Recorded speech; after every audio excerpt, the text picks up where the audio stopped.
Hi everyone, welcome to the Daily Grind. And we opened the shop on Monday, so we're back at work in 2023. So we're very excited for this year, and we hope to bring out more beautiful knives for you guys. And yeah, I'm busy actually.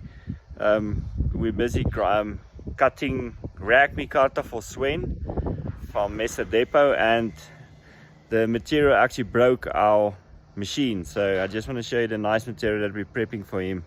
You can see the nice patterns in it, and yeah, so we're gonna get a few imambas out of this. We're gonna get a few wrinkles out of this, and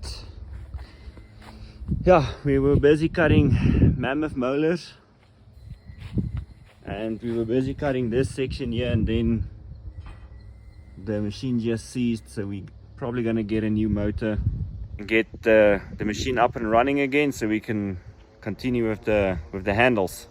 Hope you guys have a lovely day. As we can see, we have a great day at the shop, not a cloud in the sky, so no complaints on our side. Cheers guys.